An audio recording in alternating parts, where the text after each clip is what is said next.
Show with Irish Show with Irish Show. Sometimes it's good to just yell about football. What are you doing?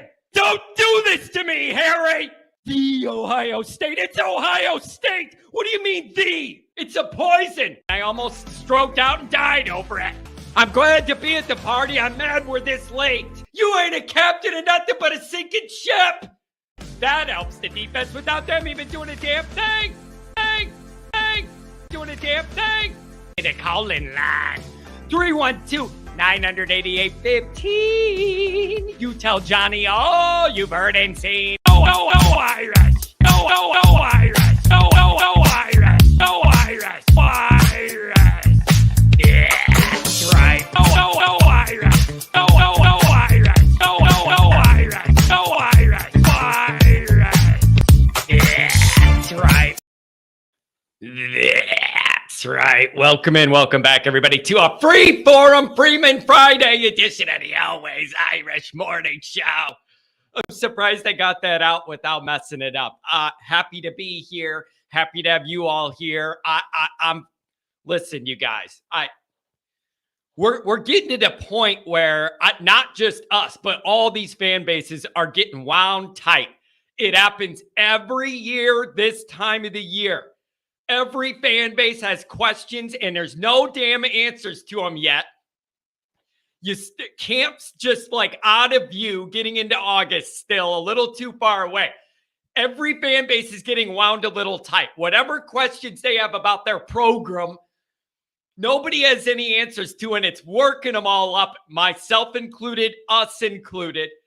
And we need to get to August. And I don't even need the games yet. Get me into camp. Get me into camp where things are moving along at least towards a means to an end, where we're going to find out how good Notre Dame's going to be. How big of a difference can Sam Hartman make in this program? How big of a difference are you going to see from Freeman year 1 to year 2? Are we finally going to have a team that can put an offense and a defense on the field at the same time in the same year? One that worries people, that you got to worry about defending the whole field. All of this, it's working every fan base up. It isn't just us. Yeah, that's true. The Ohio podcast, the John Kennedy experience this Sunday. I'm going into enemy territory here, although we're friends now. The Ohio podcast, nice guys. They're here a lot, commenting here. I'm looking forward to it. I like the change of getting out of my little niche and getting up into somebody else's wheelhouse and letting them steer the show. It's a totally different thing when somebody else is like interviewing you on their program than when I'm talking to somebody else. That's going to be fun. So that's going to be Sunday night. And I'm sure you guys are going to want to know how it goes. Me and the Ohio State people, maybe they give me a hard time about my Bucknut rant. But I'm sure we're going to talk a lot about Notre Dame and Ohio State and just how big this game is for both parties, what's at stake, where the fans are at, what the feelings are, what that game's going to dictate for both programs for the year. I'm really looking forward to it, so that's going to be fun. Obviously, you can find the program on YouTube. Do it. Subscribe if you haven't yet. I appreciate it very much. Give the video a thumbs up.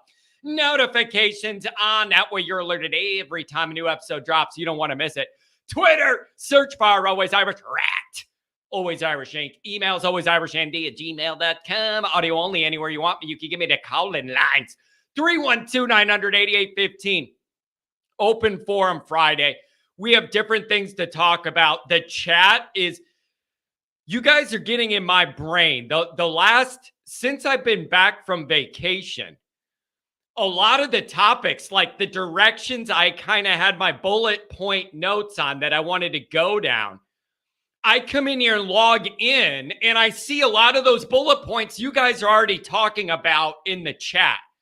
That's really interesting to me. It tells me that, like, at least I'm in the ballpark of where the vibes are and what the feelings are and where everybody's at with all of this. Because I'm serious. I have these bullet points I haven't even really teased. And a lot of you guys are on it and you're nailing it right away. So I love that. Or maybe it's a bad sign that you're on my wavelength. Maybe call a counselor. Maybe that's bad for all of us if you're thinking like I am. I don't know.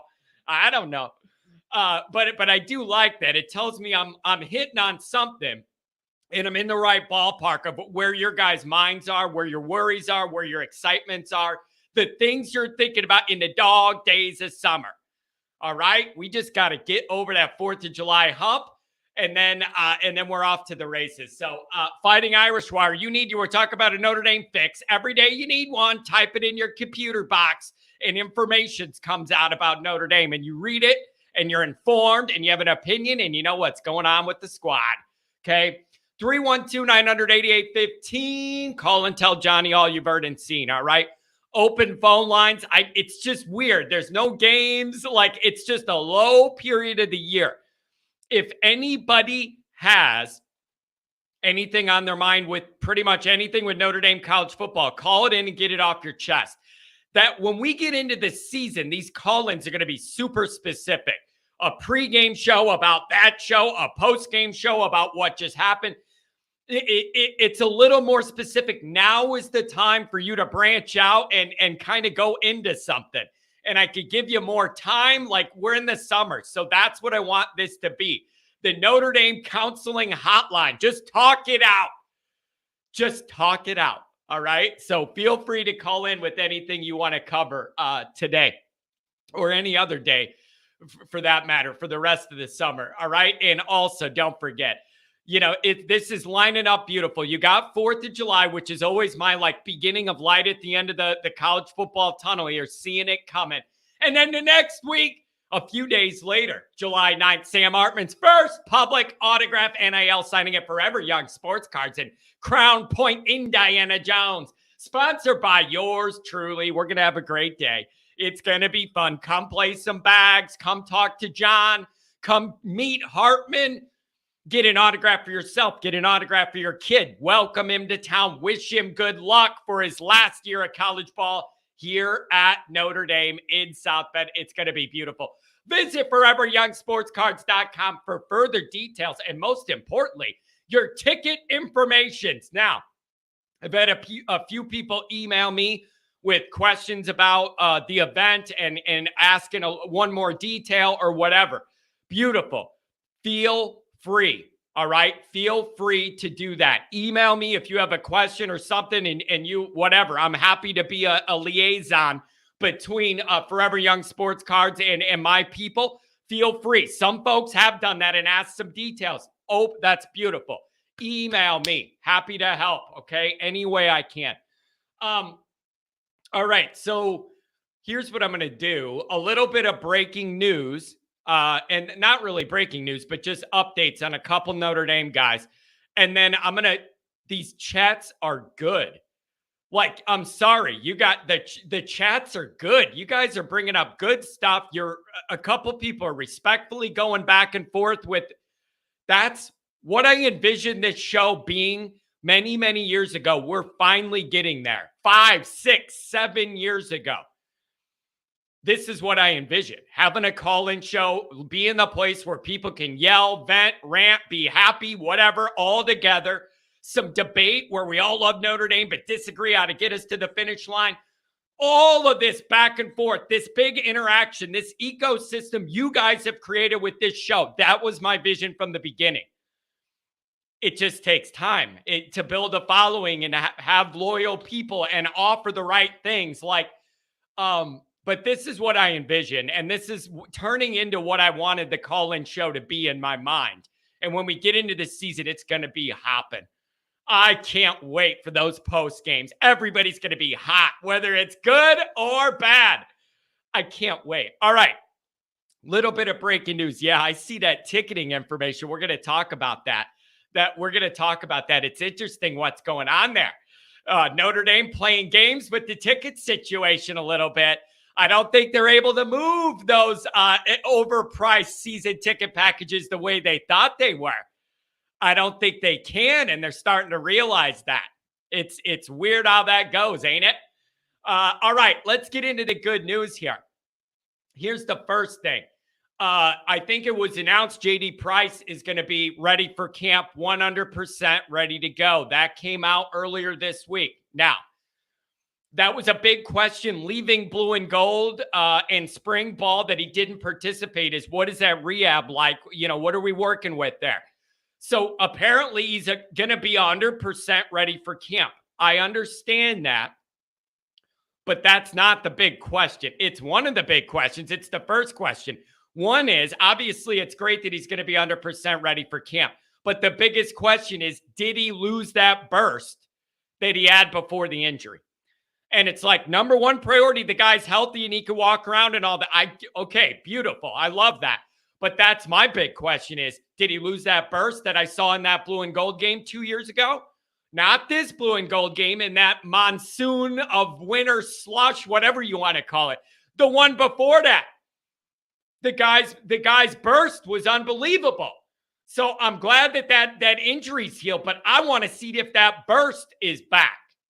So that's what I'm looking at there. And also, Eli Raridan should be, I don't think he's quite ready, but he's going to be ready, should be ready for camp as well. So there's a couple news updates with Notre Dame, and that is beautiful, good news.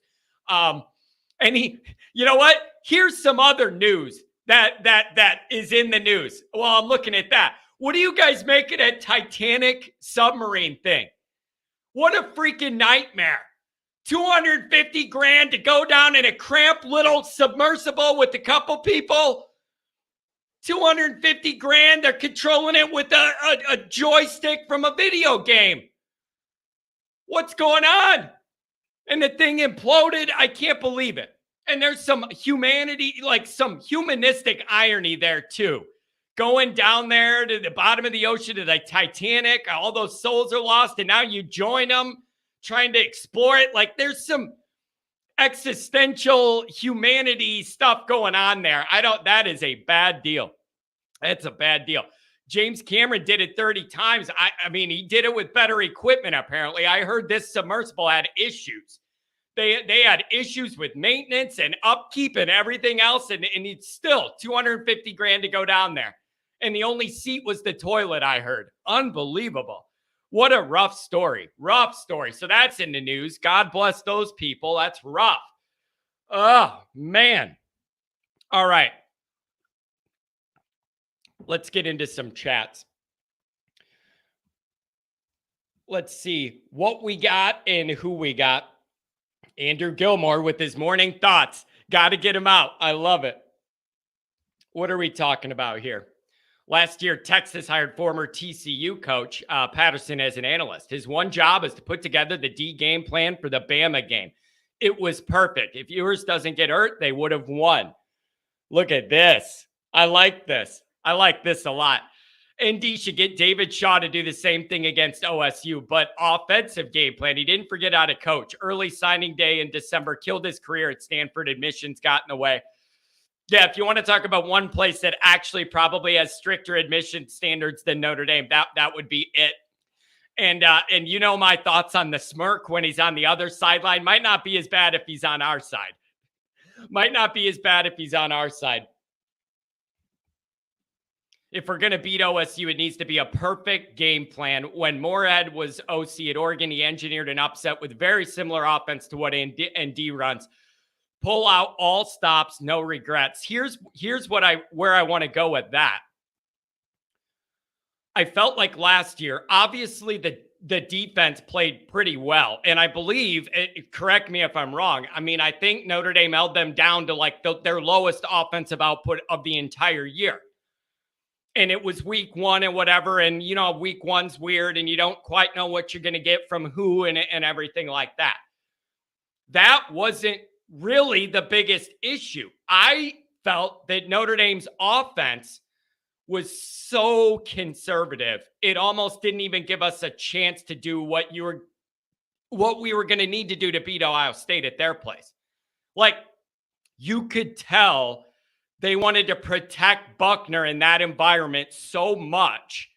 But I ended up feeling like it was so conservative, it didn't give you a chance to even really try and win the game against a team that clearly has more talent than we did.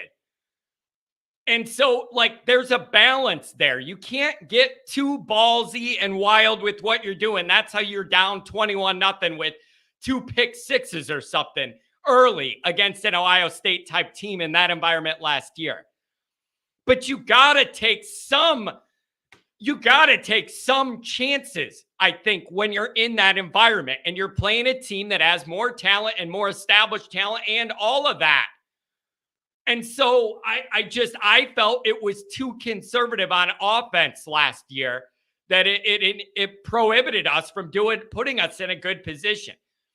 None of that should exist this year. You got a sixth-year quarterback you're going to trust to do everything and make all the throws and make all the right reads and judge everything the right way. So you're darn right you should pull out all the stops. You have a quarterback that they're going to trust to do it. That was my biggest issue. Like, it was so conservative on offense. We didn't really have a chance, I thought. Maybe they felt they had to do that to protect Buckner. And because we had like one wide receiver that could walk, apparently, like, I don't know. So that's kind of an issue to me. An issue. T-Rex, Andrew, a part of the problem is our attitude. Beating Ohio State at home with the 25-year-old sixth-year QB who could have been in the NFL, along with 3 consecutive borderline top 10 classes, needs to win. Yeah, it's a lot of this comes down to attitude and how do you generate that attitude? It's kind of like the elite recruiting thing. How do you get it? Like, do you got to win first? Or do you have that attitude and then you go win? Like, Notre Dame had a pretty aggressive winning attitude when Clemson came to town last year. And you know what I was thinking about that too, though? I was thinking that, yeah, that was a big moment. Best game of the year, obviously. Freeman celebrating with the people, and I was happy to be there. It was the best moment of the Freeman era so far, and I love being there for that. But I will say this. One is, we know Clemson was limping a little bit. They were begging for a loss. They were dysfunctional largely and got away with it till they played us. Glad we clipped them, but I'm not acting like they were world beaters last year. They had real issues, especially on offense. So they were begging to be beaten, and we did the job. Here's what I'm going to say, though. When people keep leaning on that as like the biggest of the big thing, here's what I'll say to push back on that. It is different when you already have enough losses that you're not playing for anything big nationally or anything. That is a different mentality entering a big game than when everything nationally is on the line. Do you get what I'm saying? There's something to be said for being able to play free when you already have enough losses. You have nothing to lose and you're flying around out there. That's different than you have 0 or 1 losses. Your playoff life is on the line and all that. They're just different to me. There's different things at stake. Maybe that's just my mind, but like, it's a different thing when you can play a little free when your season nationally is pretty much done and you're not playing for anything. So I don't know. But that vibe was pretty good. That mentality was pretty good. Maybe Hartman, that's the quarterback, the leader of your team. He's a 6th-year guy. Maybe he's that spark plug and you see it right away. T-Rex. Biggest at the moment is the nosedive in recruiting. 9 of 23 stars is very Kelly-like. Class will end up 15 when it's all said and done. Freeman didn't get this job to land the 15th best recruiting class. He didn't. That ain't a part of the deal. I've gone over this a million times. A part of the unwritten deal here that made me okay going with a coach without experience was the flip side that I thought I was going to gain in recruiting. Lose in experience, but gain elite recruiting. And that was, in the moment, a deal I was willing to make, right? I know I'm losing Kelly's experience, but I'm getting a better recruiter. And then I figured Freeman could figure out what's going on the field kind of as he goes with more talent or whatever. Here's where this gets very, very tough. We got to try and figure what the issue is here. Nope. This class ends 15th. That ain't cutting it. It ain't cutting it. Nope. Freeman did not come here for that. But then I got to ask, how much of it is NIL and we're not able to pay the acquisition fee, so you're out of it for these top guys before you even try, and it's not Freeman's fault. He's doing all he can. But if it comes down to that, we're not getting those guys.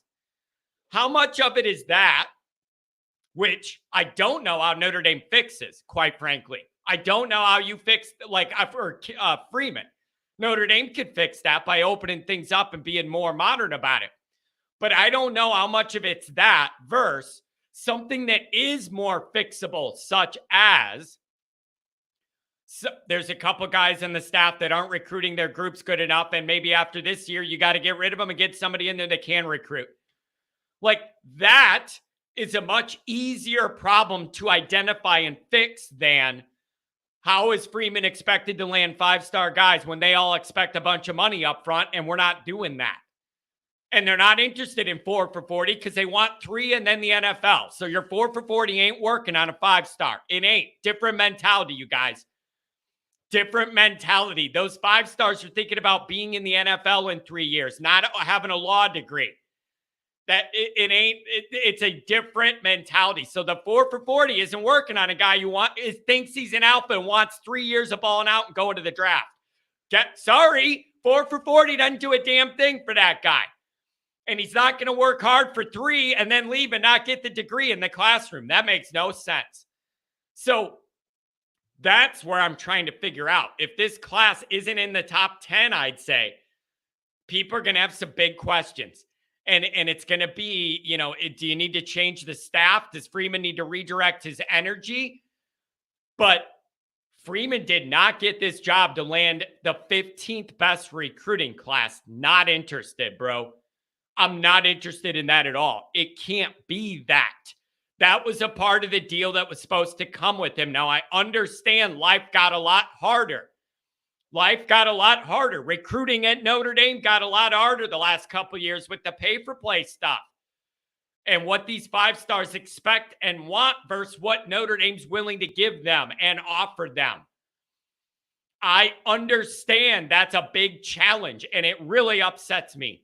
If this was 5 years ago, Freeman would be landing 5-stars left and right, hand over fist at Notre Dame. If it was before NIL and the way he sells the messaging, it would be a totally different world, but you missed that window by 4 or 5 years. So that's not the situation. And I can't just sit here and cry about it every day. You got to find ways to work around it and through it to get where you want to get. It's just a tough dynamic. But 15th class, no, that's not good. That's trending the wrong damn way. It's got to be top 10, does it not? For people not to be mad? Isn't that like kind of the line to you? It kind of is to me. 15 is squarely Kelly land. And I thought we were done with Kelly land in every sense of the word. I'm not interested in that again. At least his personality's gone.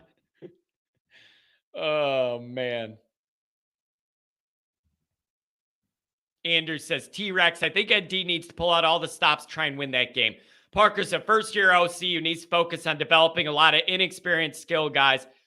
Have a veteran coach to help game plan. Yeah, I do like that. People, maybe I went by it or I haven't gotten to it yet. People are talking about a lot of these schools will hire an analyst or somebody just to study every piece of film from their number one rival. Like Michigan, Ohio State. I think Urban Meyer, somebody said Urban Meyer hired a guy just to look at Michigan every week. That's your job, is to break down what they do, every single thing they do every week, and be building. That guy starts to build the plan on how to beat the last team on your schedule. That's the last game of the year for them, right? Ohio State, Michigan. So that's kind of the way that they set that up. And it tells you how much some of these teams value elite winning and beating their rival. How important is it? I'm going to hire a guy whose only job is to study that team every single day and start building a plan week 1 or 2 for a week 12 game. Like, that's the kind of dedication to beating your rival that it might take. And I respect that, man. You got one guy and their one and only job is to break down every single move your enemy does all year. I love that. That level of dedication to winning, I freaking love. I just think that's fantastic. C. Jones. I think we're going to see a lot of new young talent on the field this season for ND, both sides of the ball. Freeman won't be as loyal to the veterans like last year. Yeah, that would be That's something to think about too. And you're going to need some of that young talent. But what's interesting is I believe it's that 21 class. There's less than half of it remaining at Notre Dame. And so and some of that's normal when you have a regime change and some guys aren't whatever. They were Kelly's guys. They're going to go. And Freeman sees it different. They know they're not going to see the field and leave, like whatever the reason is. But there is an imbalance there with the 21 class and the people that have left it. And that's going to have to be caught up with somewhere as those guys get older and you don't have the bulk in that class. So that means there's going to be gaps in this roster from that age group where guys are going to just have to step up. Younger guys are going to have to step into that role. And then you're going to have to kind of over recruit to get back in that mix, I think. I think the days of Notre Dame having a 17-guy class are over. You oversign now. The attrition and the transient nature of these rosters, you get yourself 24, 25, 26, and it's all going to work out. Guys are going to leave, whatever. The numbers are always going to work out. But that is interesting. You're going to have a gap in that class there where a lot of those upperclassmen guys are just not going to be. They're not going to be. So that is interesting. Deb Thomas, hello. Matt Miller, good to see you. Only 9 Saturdays left. At least we're in the single digits, huh? So I do like that. Every team has young, inexperienced talent. Freeman hired Parker because he was the right man for the job. Sure, I agree they need to play well. But treating it like it needs to be a perfect game is nonsense. They were winning for 3 quarters last year in a road game. One, the talent's there. None of the big 3 are better to where it's an upset. Having that mentality, 8-4 projection, it's a 10-2 team. Anything less is failure. Freeman, you know what I'm going to say. Freeman hired Parker because he was the right man for the job. You mean after Ludwig? Because that's the guy that he wanted to have the job. So, I mean, if you mean after that fiasco, then he might be the best man for the job, but that's not who Freeman envisioned having that job. It's not who Freeman thought was going to have that job. I don't feel like getting into all the reasons of why it didn't happen, but when you say he's the right man for the job, as long as you say plan B, right man. Oh, man. Michael Rudiger. I think we had 2 Rudigers here today. It's fantastic. More than one Rudiger. Love it. Mark with glasses. Last year versus the Bucknuts, ND offense had 253 yards. They punted on the last 6 possessions. Buckner completed 2 of his last 10 passes. Ohio State played like dog poo-poo, and ND still couldn't beat them. Mark, I didn't even see this when I brought up my point about just Notre Dame's offense was lame and conservative and wasn't doing nothing. They weren't pushing nothing, or they couldn't push what they were trying to push. And it was just, you need an offense to win in modern college football. You need an electric, exciting offense that can move the ball up and down the field and stretch and test defenses with every snap. All right? That's what wins in the modern era of football. All right? And for too long, these teams have been able to just defend the run game, guard the tight end, and then that's it. That's Notre Dame's offense. First and second down runs, and then it's third and medium. You better guard double Mayer, and then you're off the field. Notre Dame's punting. Like, Notre Dame's offense has been so easy to defend philosophically, like what we do. It's just been too easy to defend. I can't even bend my brain enough to imagine what it would be like if we had a real offense and they had to defend the whole field. And if you creep up to stop the run, we're going to throw it over you. And if you back up for that, we're going to run it on you. Like a normal offense, balanced, run the ball, pass the ball, keep the defense not knowing what you're going to do next. We have not had that. The whole way Notre Dame football is just... The whole way it's looked at could change this year if Hartman's able to just run a modern-looking offense where, God forbid, you could throw it a little bit, run it a little bit, and do both. It's just we have been trapped and we have been so limited in what we could do. It just drives you up the wall. It just absolutely drives you insane. Something else on my list.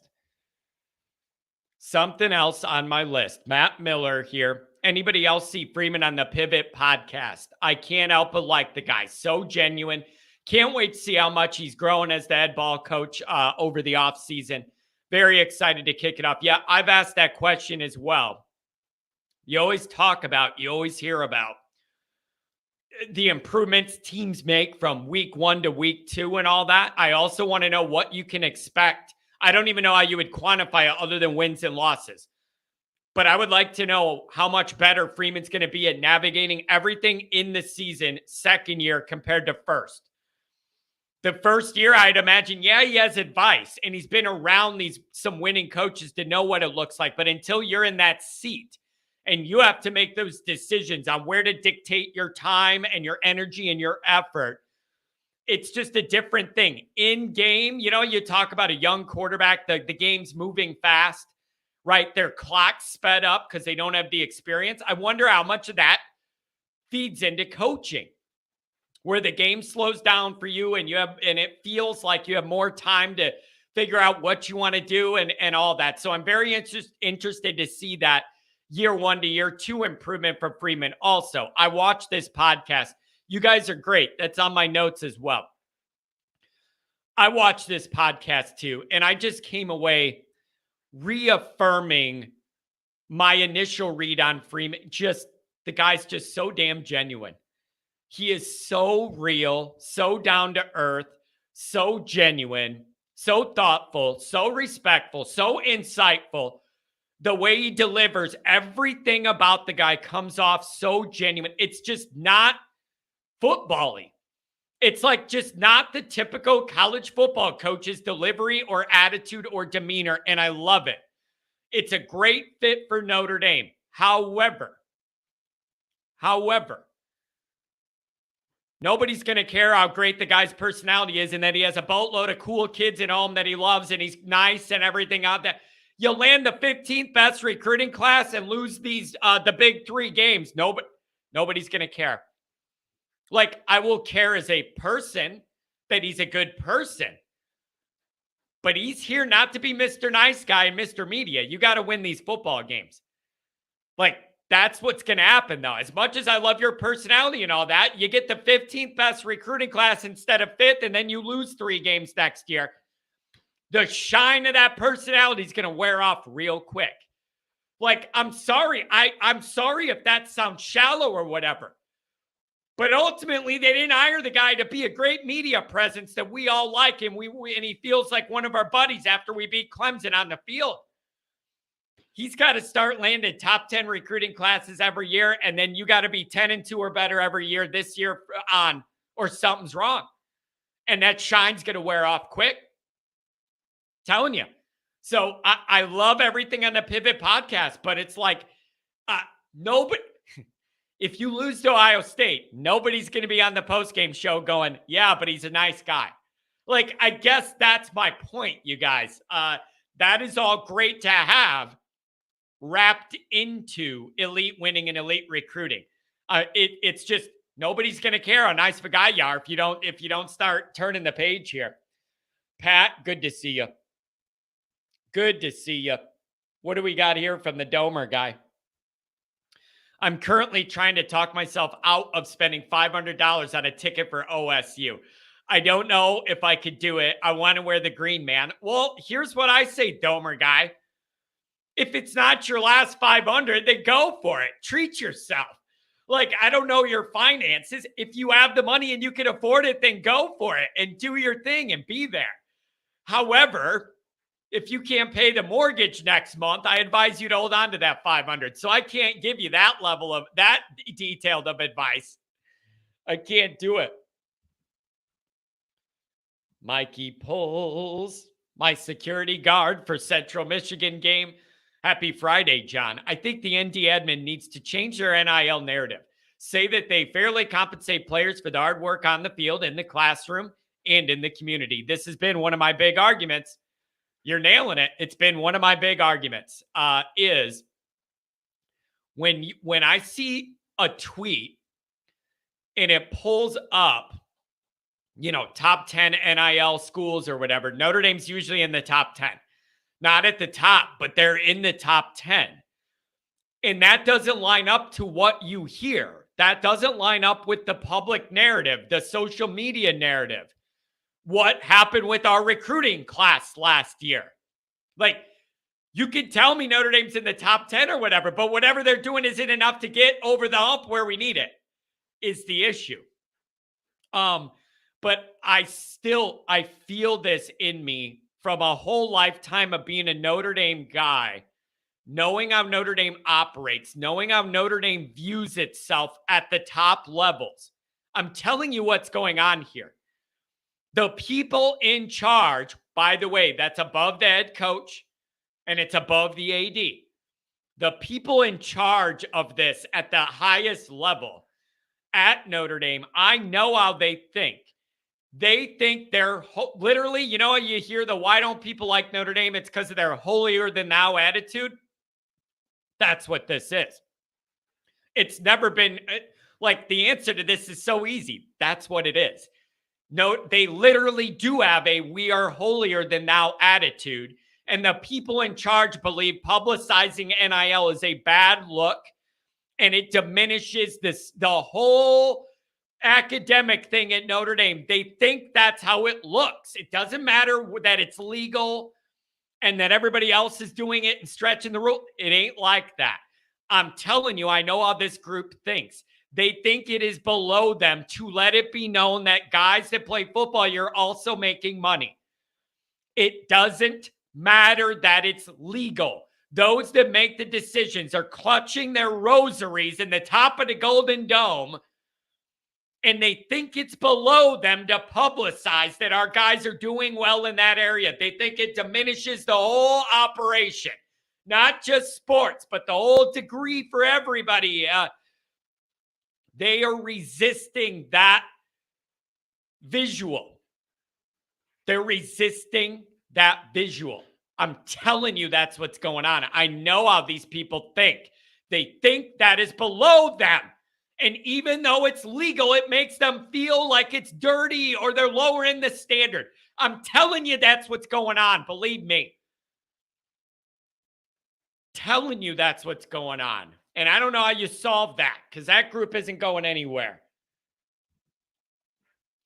John, to answer your question from Wednesday's show, I used to type it out every podcast on YouTube. I've smartened up. I copy and paste now. Sorry if it annoys anyone. I can't take it.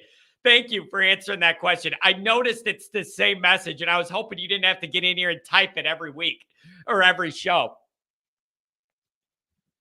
Mark with glasses, good to see you here. By the way, thank you for the great edit of me and Pat dancing to the Kelly recruiting thing. I think that was you on Twitter.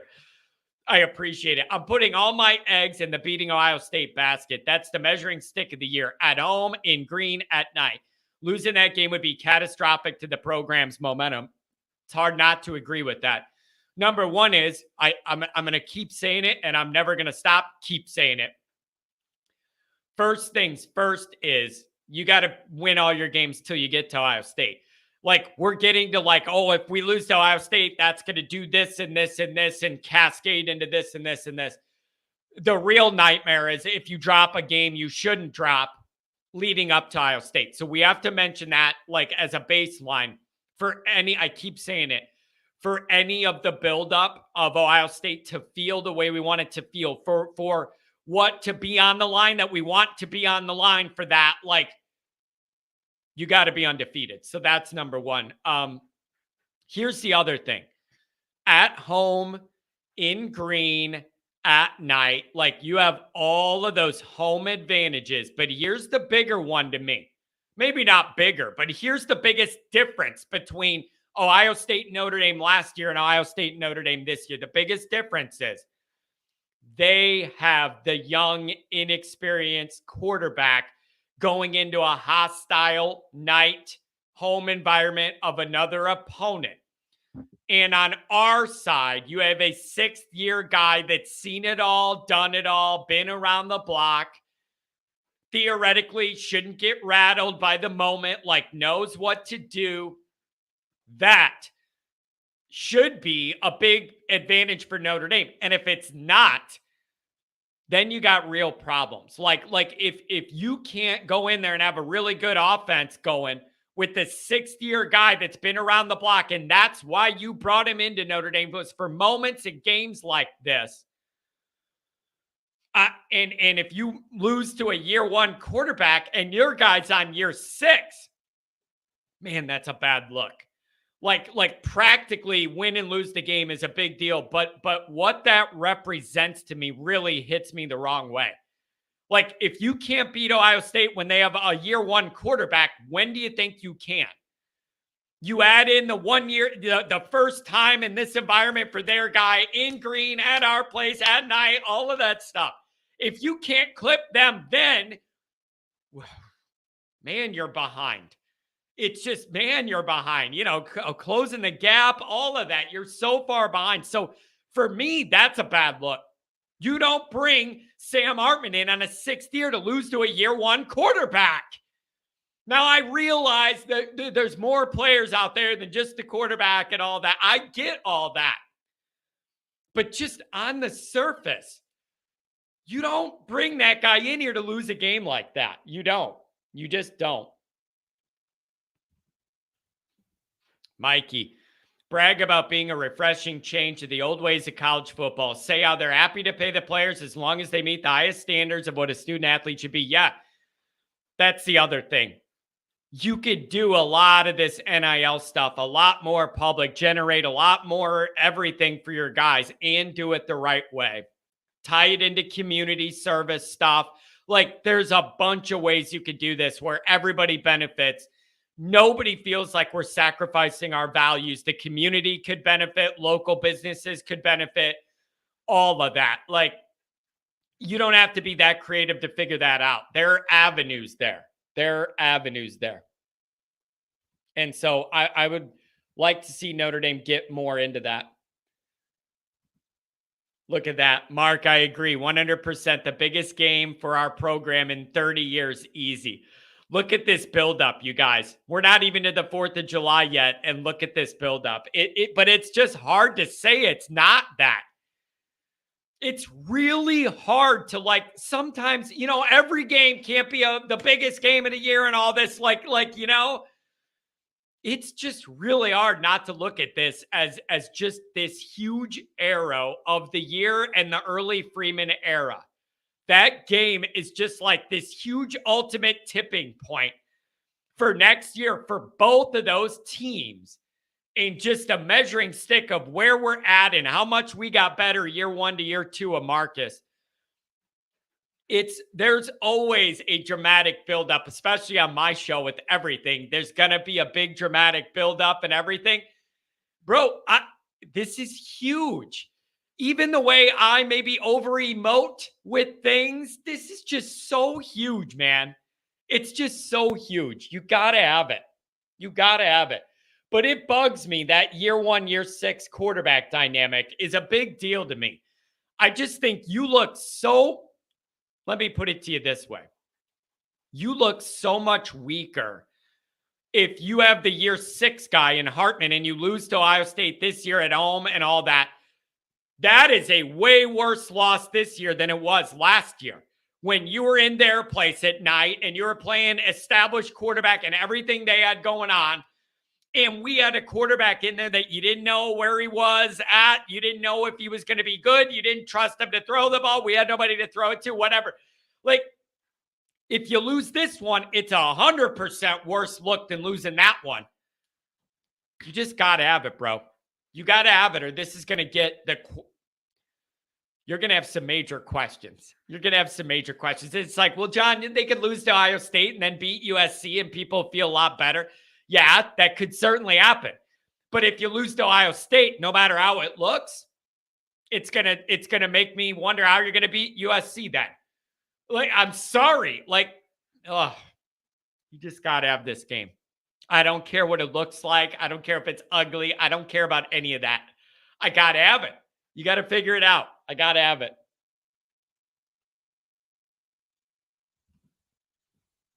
if this middle-aged transfer one-year mercenary could somehow beat the Bucknuts and the dumbass Trojans, I wouldn't be opposed to a small statue or plaque of some sorts to recognize his achievement. I like that, man. The quick flyby Sam Hartman one-year trophy. I like that. It's like Kelly was here all that time and has the most regular season wins of any Notre Dame coach. Nobody wants a statue of him anywhere near Notre Dame at all. After all that work of a decade plus, Hartman comes in here and does good 1 year. That's going to be good enough for us. Beat Ohio State, beat USC, and we'll give you the Sam Hartman statue with that pretty beard he's got. I like it. I like it. Yeah, make a statement. That's the other thing.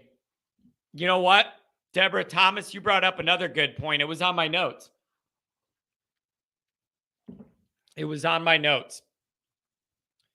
We're still talking about beating Ohio State. And then, oh man, you guys are good. I literally wrote this down last night for this show. Plus, win the games we're supposed to win. There are two different ways of viewing this, in my opinion. Follow me here. If Notre Dame went 9-3 this year, 9-3, and this is just hypothetical. I want to make you think of this the way I'm thinking of it. If Notre Dame went 9-3 this year, but they won the Big Three, I'm not saying it's likely, but just follow me here in your mind.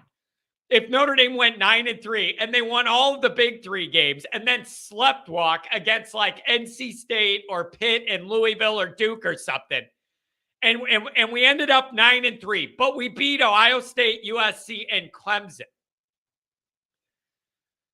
To us, we're going to be glad you beat the good teams, and you're going to be really annoyed that what happened last year happened again, and we lost multiple games to teams we clearly have more raw talent than, and that's unacceptable.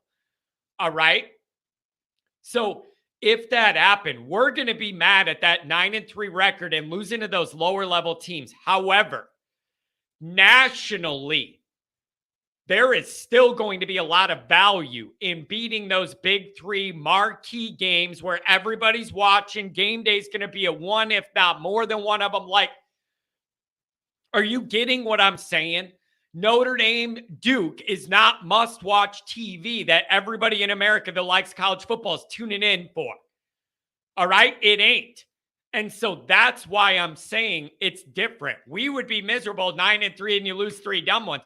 But if you get the marquee ones where everybody's watching nationally, they're not going to remember you lost to Duke because not everybody's watching that regional Duke game, right? So it's just different. That's why those games matter at a different rate. Like every game is a win or loss and it equals one game. But nationally, the reach you get out of the Big Three is different. The publicity you get out of the Big Three is different, whether it's good or bad. They're amplified different. So internally, we care about that overall record. Nationally, a lot of people aren't watching Notre Dame Duke, Notre Dame Louisville, Notre Dame Pitt. Everybody's watching the Big Three. It carries different weight publicly when you can win those games. It's like if you beat USC and then you lost to Pitt at home or whatever, it's like, okay, but at least I beat USC. Like you proved you could beat the best teams. Just because you slept walk through a dumb one doesn't mean that you didn't prove you could beat the best teams. That's what I'm saying. I'm mad. I did a bad job of explaining this, and usually that's a strong suit of mine. I'm frustrated with the way I delivered this message. That's my bad. But that's what I'm kind of saying. If you could beat Ohio State and USC and Clemson, even if you dropped another dumb game that you should never drop, nobody's going to say, oh, you can't win the big one. And what happens when you're on the big stage? You would still have that feather in a cap. It just means you slept walked somewhere on the back end. So these Big Three, win all of them. Win all of them. I'm something S707. I got you. I'm so sick of the narrative always being Notre Dame failing in the biggest moment my entire cognizant Notre Dame miserable existence. It's always the same thing. Notre Dame failing when it matters most. And that is the opposite of how all of our parents and grandparents grew up loving Notre Dame. All of our parents and grandparents grew up, and the narrative was, you don't want to play Notre Dame on the biggest stage because they're going to kick the shit out of you and embarrass you while doing it. I hate that my generation is the one that gets the label of every of the biggest moments we're failing no matter what. I hate it. I absolutely hate it. And when it comes down to that, there's no talking your way around it. Like, I'm a smooth talker with my Notre Dame bullet points. There ain't no smooth talking out of that.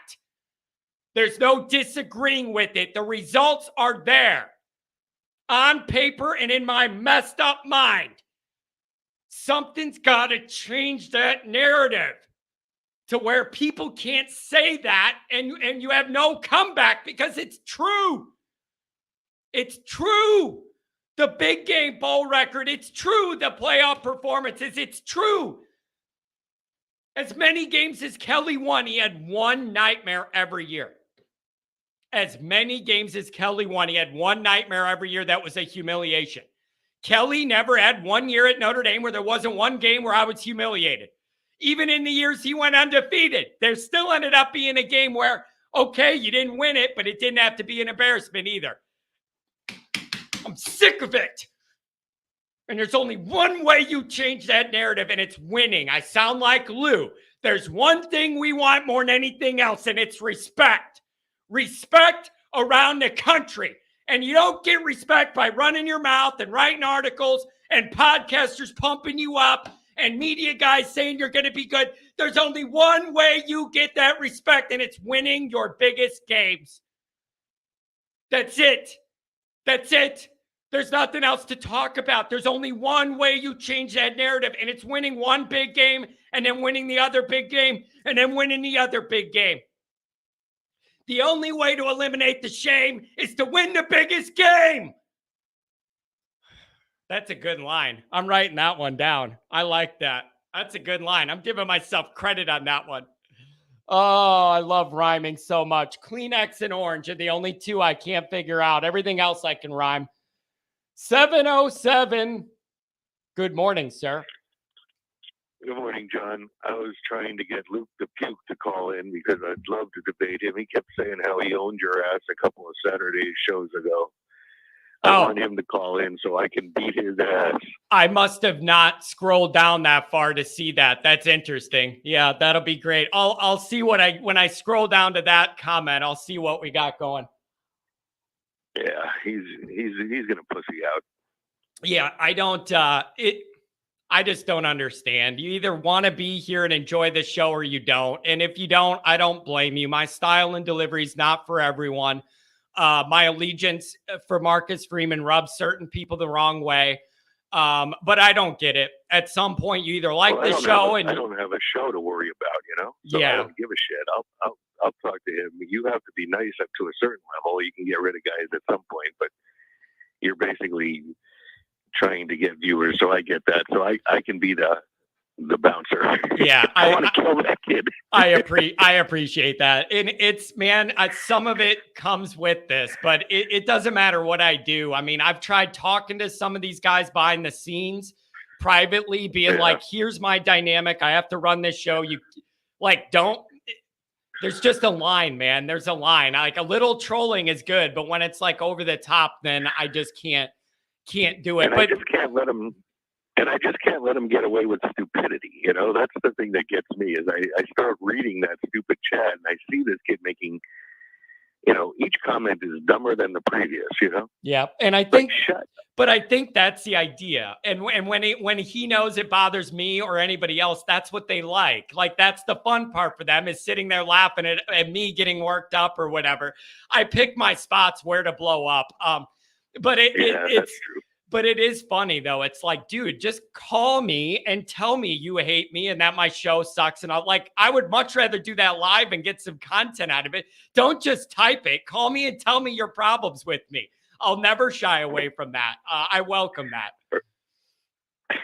Okay. Well, I don't really have a lot to say. I don't know if you want to ask a question, but I just wanted to debate him because he keeps on saying how he owned you. I really appreciate the loyalty. Yeah, he owns me. I like how that works. He owns me so much. Yeah. It's just funny. Nobody owns me. I do my own thing, man. But all right, forget that guy. Let me ask you this. Does what I was saying about the big three games make sense to you, like nationally, even if and I think this is the year to do it. I mean, we're not going to be in a better. Well, I think because of the recruiting that is coming along, and especially on the front seven. I think what we're seeing is better than what people are complaining about it already, and we haven't even played a game yet. It's like, let's see what Al Golden. This will be his second year. And Marcus Freeman, I said it in the chat. It's like he was happy that Al Golden stayed for this year because he's getting offers. He said all of his coaches are getting offers. Hey, can I ask you an Al Golden question? Yeah. When I look at some of the frustrations with the Notre Dame defense last year, specifically getting off the field on third downs was a big issue. Like, we were not good at that. Getting off the field, that's a backbreaker. Red zone defense, second to last in allowing touchdowns once the opponent gets into the red zone. And then I'd say the third thing is whatever the setups were for the blitzing schemes, the timing, and that just seemed off rhythm all year. Here's my thought, though. And that's because, everybody keeps on talking, and I'm talking about guys that write for other publications too. They think that Bertrand was good. They think that Kaiser was good. Yep, I see it every day. And I see that every day from them. Yeah, people that know more, they say to me, you only point out the 5% where Bertrand's not where he's supposed to be. You don't see the 95% of the dirty work he's doing in there where he's supposed to be. That's what I hear every time this comes up. That's what I hear. And wrap the guys. They don't tackle them, and their blitzes were totally insignificant. Yeah, exactly. But and another guy I don't like, and everyone thinks he's God, is Cam Hart. What has he shown us in 3 years?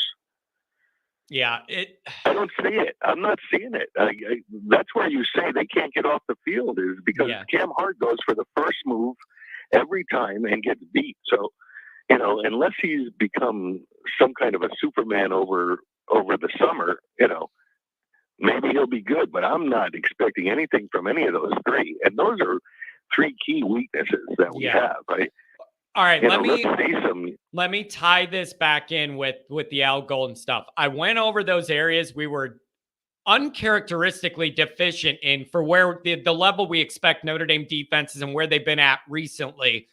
Is it naive? Yeah, except for Owasa Koromoa, we haven't had a linebacker. Really. Yeah. Is it naive of me to think that in those areas I mentioned, some very simple tweaks to scheme and maybe timing and a little bit of different personnel mixed in there would be able to shore up those three areas I was really unhappy with enough that we feel better about the defense? There had to be something structurally wrong with what you're running in the red zone for Notre Dame with our talent to be second to last in the country and allowing touchdowns once a team gets in the 20. That doesn't line up with Notre Dame's talent. And it makes me wonder if some simple schematic changes could eliminate that being that bad, and then you're in a way better place. So just like I want Freeman to get better year 1 to year 2, I expect Al Golden to tighten the ship up. Tighten it up year 2, Al, or go retire or go back to the NFL, coach defense with one of your buddies. Well, it's part schematic, but it's mostly the personnel. When you have Kaiser and Bertrand chasing guys down the field after they catch the ball, they're not doing their job. They're not in the right position they're supposed to be. So, you can only say so much about the scheme if the players don't know what the hell they're doing or they're just not good enough. Yeah. So, give me a chance let's see Ziegler play in the middle. Let's see Osbury come and play. Let's see what these young kids got that that we liked about this recruiting of Golden. And Golden, you know, he's given his okay to all these guys that we've been bringing in. He's not just letting it up to the position coaches to recruit guys. He's got to give the nod, you know. He's got to say, okay, let's get them. Yeah. So I think we've been doing good on the defensive line, and I think the linebackers that have been coming around are not spectacular yet, but you know, I like Snead, and I think that he'll be a significant player this year. And Leofau has to be. There's so much relying on him. They need to like coach him up big and get his confidence going because he's a good, talented player. Yeah. We saw it as a freshman. Yeah. But he's just not done anything since then. He got hurt one year, and then you know the last year he was totally insignificant. So they got to work on him because he's a vital key if he can play to his freshman level even, and that's terrible to have to say that. To look backwards, to look forwards isn't a good sign. But I get what you mean there. All right, let me change the lane on you here and ask you this question. Somebody wrote in the chat, they got a feeling this is going to break with recruiting where Notre Dame ends up like in the around 15 on signing day or whatever. That ain't good enough. I do not care what you want to tell me about, oh, this guy should have been a 4-star and he got 3 and it's okay.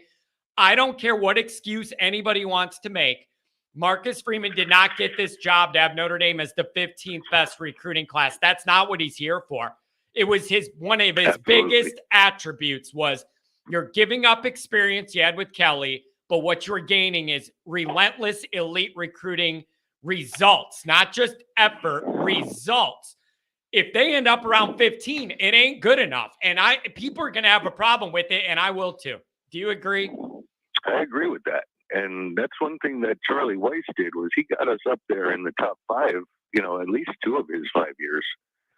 So, what, the Manti class? That Manti class was pretty highly ranked, wasn't it? Wasn't that the big one, the Manti year? The only unfortunate thing about that is, you know, it's bringing in grad transfers and NIL just really blew up what Marcus Freeman could have done for us. And it's only a second year, I get it, but that just was such unfortunate timing. You know, he was going to be able to do it the right way that we all like. Yeah, I think about it every day, man. Dude, every day I think about what if Freeman had all like the Kelly years before NIL to recruit Notre Dame the right way, where all that out front money, there was still some behind the scenes money, but it isn't out there the way it is now with NIL pay for play. It would have been a different discussion. All I can do is hope that Bavakwa, being a former football player, is going to pay much more attention than Swarbrick did to football. You know, that is the care hope. About it more. That is the hope. Swarbrick has 10 championships and none in football. What about fencing? You don't value a fence on guard. I like fencing. I like fencing. It just doesn't move the needle, man. Seeing that guy with the mask on guard. Oh man. But wait. All right. Is it? Here's what I was thinking about. I'm glad you brought this up with Bavakwa. What I said is 859-260. You guys are coming up next. I got you. Don't hang up. Freaky Friday. Hang with me. With Bavakwa, I was saying this too. One of the things I like most is he is younger, and I just think that's going to help him connect with Freeman easier on a relatable level because they're closer in age. But I'm with you. How much power does he have to modernize things? Like, we understand there's that level of the head coach, the AD, and then the board. If Bavakwa wants to get way more modern and partners with Freeman, like, we're going to get you what you need. I know what you need. I'm going to push it. I don't know. I love it. But I would love it too, but I don't know if that's going to work.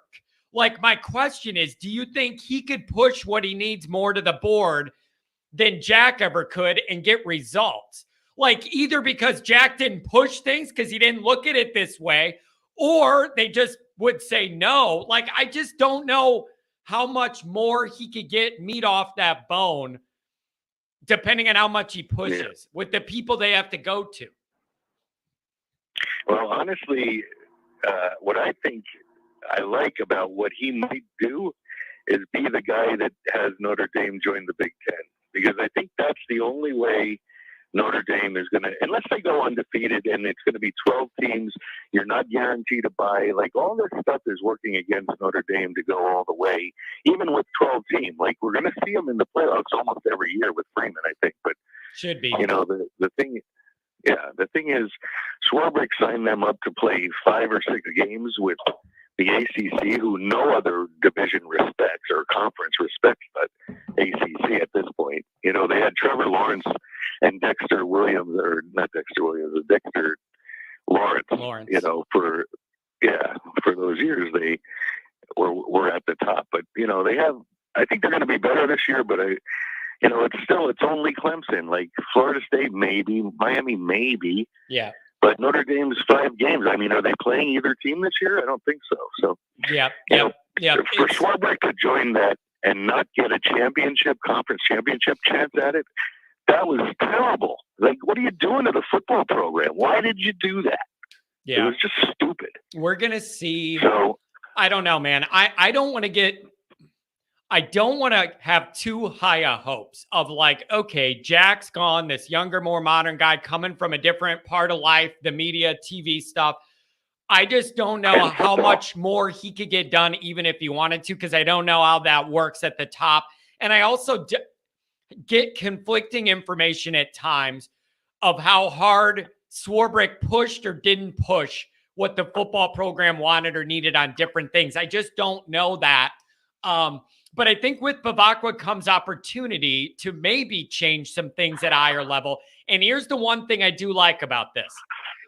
His TV executive experience makes me feel comfortable that whatever Notre Dame's TV situation is going to be like, it's going to be a good one. You cannot tell me that experience in the situation Notre Dame's in wasn't a big part of that guy getting that job. So I fully expect to get a competitive TV deal. Otherwise, it's pointless to hire a TV exec for this job. Like, there is pressure there. When you hire the guy and we're in this dynamic looking for a TV contract, and that's what this guy's career is, he's made millions doing, I expect him to hit a home run for Notre Dame. Yeah, we'll get a deal done. I mean, it's just no doubt about that. They're going to be on, but, Well, but I don't just want a deal done. I want a deal done where I'm making money commensurate with the Big Ten and the SEC. Doesn't have to be the same amount, but you got to be in the ballpark. That's my point. Yeah, well, that's good. I mean, I would like that too, and I think that Bavakwa having the background will be able to, he won't embarrass Notre Dame by getting some kind of a deal just to get a deal. I think he's going to make them very competitive on the TV market because we have leverage there. There's fans all around the country and the world that tune into Notre Dame. So he's going to get a pretty good deal from no matter what. I just want him to focus more on, talking to the administration and making them realize the modern realities. And this is what put you guys on the map. Nothing else did. Sorry if you think you're so great at academics, but the only thing that got you the following it did, and the donations and the fans showing up and watching television and buying the commercial ads, this is the people that you got to recognize, not just your beloved students. All right. I'm scrolling down some of the chats, and is Luke's cousin Fred, you're in a timeout. Got to do it to you. I can't let you say that stuff. I can't let you say that stuff today. So you're getting. I didn't. Tell him to call in. He said he won't call in because he's got to do something. But it's like, meanwhile, you're still seeing him. Here's the example. Whatever. The example is, if you want to say, John, you're an idiot for your football thought, or you're wrong about how the team's doing, or you're dumb about Freeman and you love him or whatever. I have no problem with anybody disagreeing with me about the football stuff. But when you come on my platform and attack me personally, or the deals I have going on right now and the contracts that I am working on that are furthering Notre Dame and my show, I'm simply not going to let you come on my platform and shit on what I have going on. Like, that's a clear line to me. If it's football, we could do it all day. When it's personal and you start messing with the people I'm working with professionally, then you're out. Yeah, and like an idiot he is, he comes on with the same name but saying Luke's cousin Freddie. It's like, hey, we won't pick up on that. Yeah. You're such an idiot. Well, what you got to do is, if you get banned, then they just them every time. Yeah, but they create a new email, and then it's a related name. They can just keep creating a new email, so I have to ban a new one every day. Anyways, I don't want to get. That's a lot of effort to troll me. Maybe I should be proud. That's a lot of effort to come at me, man. That is dedication to the troll cause. Hey, listen, it was really good talking to you today. Thank you for calling in, man. I hope you have a wonderful weekend. All right. Same to you, John. Go Irish, and God bless you all. There Bye-bye. you go. We'll see you. And you know what? I appreciate him coming to bat for me, coming in hot at that guy. I like that. Wait a second. Is this news? Just saw a vid claiming Tyler is the starter for the Tide. Of course, now he is great. Is that the reality? I want to know the veracity of that video. If that's really what people are saying, I would love to know the veracity of that. That is so interesting. Kelly's always interesting, a storyline now that he's at LSU. But when you have Reese and Buckner, and if you have Buckner as the starter there running through that SEC schedule, oh, baby. My must-see TV window's filling up. You got to watch everything Notre Dame does. You got to hate watch everything Michigan does. You got to hate watch everything USC does. I got to watch Kelly at LSU, and I got all the Alabama Notre Dame stuff. I need 80 TVs. This is an outrageous amount of entertainment. Wow. 859, you're on the air. Happy Friday, my friend. How you doing, John? I'm doing very well. I'm getting a little worked up, man. I'm just getting that football anxiety in me, and it's just, I got questions there's no answers to right now. What's on your mind? I just got 2 points. One, let's people analyze a little bit. When I hear stupid statements, does our new AD care about football? Do you realize the man walked on as a punter? Do you know how many hours you have to commit as a walk-on? And he played under Holtz when they were successful. He was on the 93 team. Why all of a sudden would he not care about football? All right, wait. I think there's an easy answer to this. I don't think they literally, Okay. I don't think when that gets asked by me or a chatter or anything else, I don't think the question is like, do they care about football in general? I think what they really mean by that is, do they care enough to push the areas we're not that great at now and need to get better at to be competitive? That's what I think they mean is, does it matter enough to this new guy to go to that board and go, we're not going to get 5 stars if we don't do something different. Not letting undergrad transfers in here is putting us behind, and we're not going to be able to do that. We need to be more public about NIL and let recruits and everybody know we got it going on here. Like, you could care about football generally, but not push those things. That's what I think people mean by it. And if I bring it up, that's what I mean by it. Is he willing enough to push things to a more modern direction, maybe more than Jack was? That's my question, and I think that is a fair one. And the only way that's probably going to happen if there's pressure financially, because the one thing that stupid board does care about is money. Yep. Now, I'll tell you this. I don't think they're moving them season ticket packages the way they thought they were, because I know people that have different deals with Notre Dame. There's some ancillary TV packages they sell at TV packages, season ticket packages. They'll sell at like the Shamrock package. I know it's like $700 for a ticket to every home game except for Ohio State. They cut out the biggest one, but they're lowering the prices on all those. I don't think Notre Dame's moving season tickets like they want to anymore. Well, the board ties into here's the other big thing. You could do a whole show on this. The type of student that you took that got in the 70s, the 80s, and the 90s versus what gets in now. When you got in the 70s, 80s, and 90s, if Notre Dame lost a football game, you were depressed. Yep. You didn't get no good mood until you won again. Yep.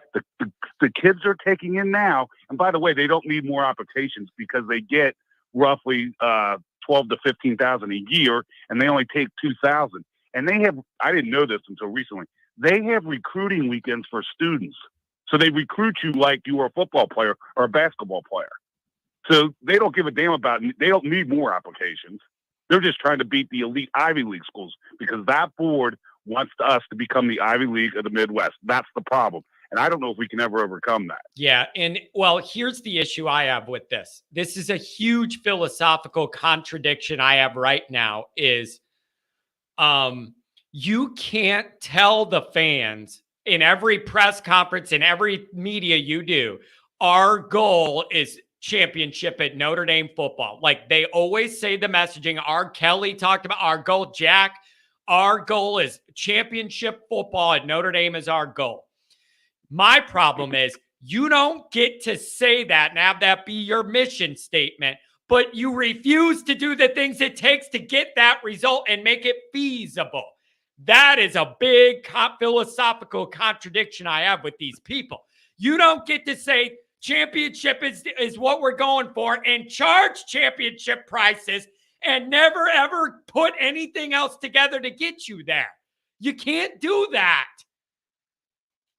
No, it's lip service. You're 100% correct. That's the problem, man. Championship standards, but you're not doing the things that the other teams are doing that are winning them. So you don't get to do that. You're either even, listen, Tim, is it going to come down to this? Is it going to come down to this where there's a huge fork in the road and Notre Dame's going to have to pick being serious about doing the football thing, giving them what they need, or literally being an Ivy League type school. And it's cute and it's fun and we do our thing, but we know we're not at that level and we're not even going to talk about it anymore. Like, you don't get to do both. Say it's about championships, but not put the things in place that the teams that win them have. You don't get to do it. You're lying to us. And I'm dumb, but I ain't an idiot. No, I think you're 100% right. Dangerously, I think we are in the fork because let's face it, college football has basically become a farm system for the NFL. Nobody talks about getting a degree anymore. I mean, it's basically how much NLI money I can. Oh, if I'm not playing right away, I'm going to transfer. Yeah. So I don't know. In today's with these elements, unless they get a handle on it, I don't know if Notre Dame realistically can compete. It's sad and depressing, but yeah. Now, but you know what? Here's where we're going to get stuck in this. I could see it a mile away. How much do you want to bet this new playoff era, Notre Dame should be good enough doing things the way they do that they should be in that 12-team field at 10 or 2 or better most years, you would hope with Freeman, I hope. But like, I could see Notre Dame making it often, but not having what it needs to make a run with it. But then the administration could go, what else do you want for us? We're in the playoff every year. That's perfectly good enough. I could see that would be the most realistic Notre Dame scenario of all time is make that field often, but you don't have the firepower to make a real run. I don't want that either, man. Get serious about honoring why everything at that school matters so much. And it's football, and you owe it to your history and all the money and all the degrees and everything you have now. None of it would happen without elite football. You don't get to turn your back on it now that you have money and status. It rubs me the wrong way, damn it.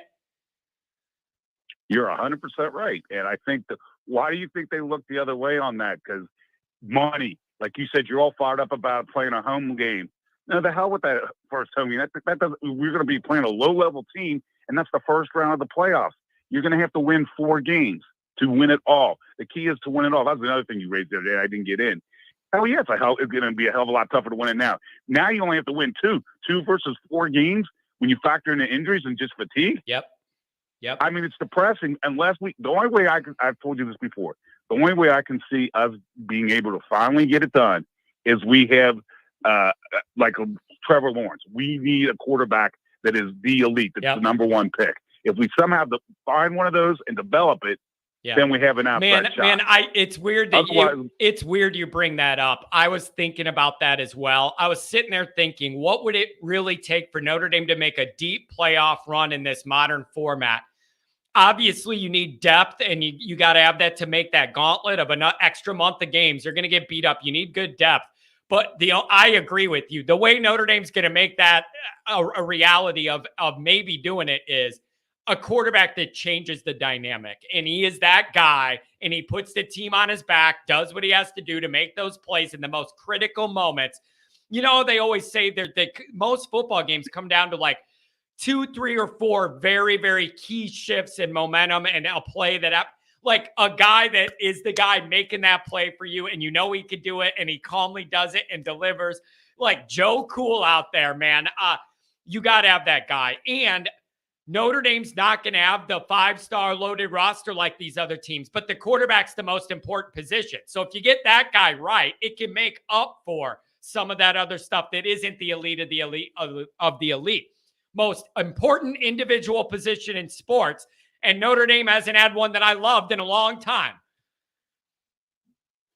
You're 100% right. And one other point, yeah, I get it. It's the first maybe big test, but all goes for naught if we do not beat North Carolina State. By the way, we are 1-2 all-time history against them.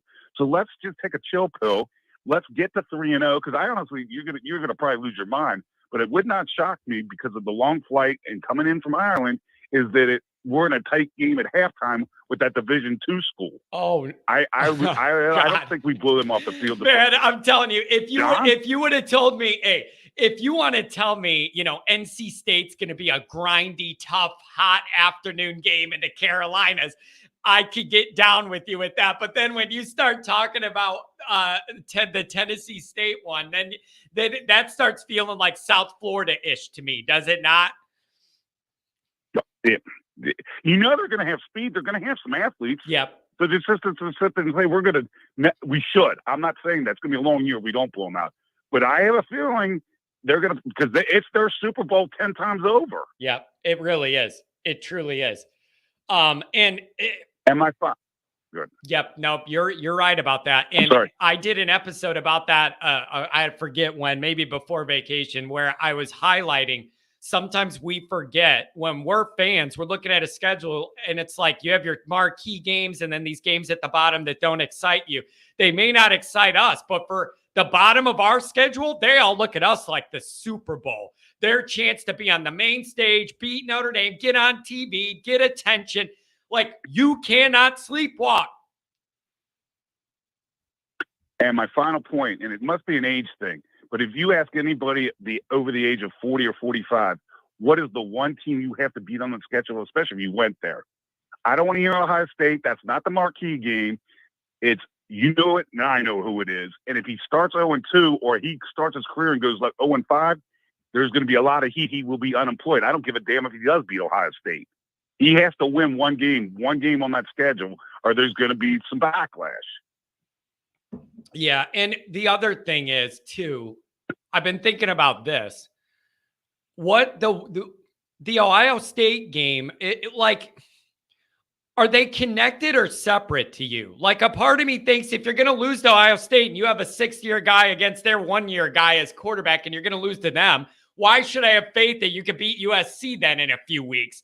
Like, do you see them connected, or are they totally different to you? Like, does that mentality make sense? Or do you think it's different animals altogether? I think they are connected, but here's the logical point. You might lose one, at most two, but you made the statement earlier that if you win the 3 big games but then lose 3 stupid games, I don't see that happening, because if you have enough talent to win the 3 big games, you're not going to drop 3 bad games. You might drop 2 at most, but more likely only 1. Yeah, but it's just, I just think, man, the narrative, there is such a great chance for Notre Dame to change so much of the narrative. 1 year could change like the last 10 year of narratives if you take care of business against the big 3, man. It's the marquee 3 for a reason. Everybody's watching. It is your chance to change your own narrative and the way everybody talks about you. It's in your hands. You have a quarterback who knows what's going on. Find a way to get it done. I hope so, but let's just pray we don't have a stumbling block prior to that. Yeah, you can't. And on recruiting, can we please let these guys develop and see where they're at? You realize recruiting services like to knock Notre Dame down because it gets clicks that way, but they're writing people off. This kid that we just signed out of Ohio, the safety, he can play. All these people that say, "Oh, he was rated in the thousands," The kid's got speed. We're not just giving out scholarships for the hell of it. So people need to take a calm on that. I don't know if it's an age thing on that, but let's see if the kid can play. Automatically, to be all disappointed, oh, he's not ranked high enough. Who gives a damn? Let's see if he can play, because I can give you some 5-star quarterbacks that came into Notre Dame. Would they ever win? I'll give you 2 names, Klaus and Posson. Would they win? Yeah, I know, but it's like, listen, how are you going to feel if on signing day Notre Dame's class is 15th? How are you going to feel? I won't be thrilled. I'll want to ask, why are we 15? Yeah, and I mean, I'm just wondering. I don't know if that's tied to NIL deals, because I sure as hell we both know it's not due to lack of effort. Yep. Yeah, I agree with that. It's just, I think people envision, and I am admitting I did, top 10 recruiting classes under Freeman. If not near the top 5, I thought, till I saw how NIL was going to cut us out at the knees at the end of last year's class. I was thinking top 5-ish was reasonable, but now I don't know if I believe that. I don't know if they can entice enough 5-stars that aren't getting money up front to come here. You're going to get one here and one there, but you need more than that, I think, eventually. So I don't know how you overcome that problem. Well, you made excellent points. You said, let's face it, if Freeman was here 5 years earlier, what would have happened? It's a whole different world because of NIL and transfer portal. Oh yeah, it's apples and oranges. You can't compare. Yep. So I don't know, man. It's but depressing. Listen, this is very depressing, because I think, unfortunately, and I'll wrap it up, is that the people that are running the place are going to be very content with us because that's why they signed off on this thing that we agreed to, the playoff thing under Jack. In the playoffs, we got a home game. What's that do? That generates money for the city. That generates money for the school. We won one. We're good. And maybe, for God's sakes, we maybe win a second round. Yeah. Oh, okay. We're good. Then we get blown out in round 3, and we never see round 4. So, I mean, I think they're content at that, and that's depressing. It's like they took advantage to build everything they want, but then they want to forget their heritage. Yep, that's kind of how I feel about it too. That aspect does bother me, but this year's schedule presents many opportunities for narratives to shift, a new story to be written. The opportunities are there. Notre Dame really needs to take advantage of this. Thanks for the call, my friend. I hope you have a wonderful, relaxing weekend. You do. Have a good weekend. Hey, John, one last point. Yeah. You want to get depressed? Go back and look in the under Faust, 82 through 85, how they set up the schedules. You know, in a lot of those years, we would play 4 straight road games. I'm thinking, what moronic AD ever set that up?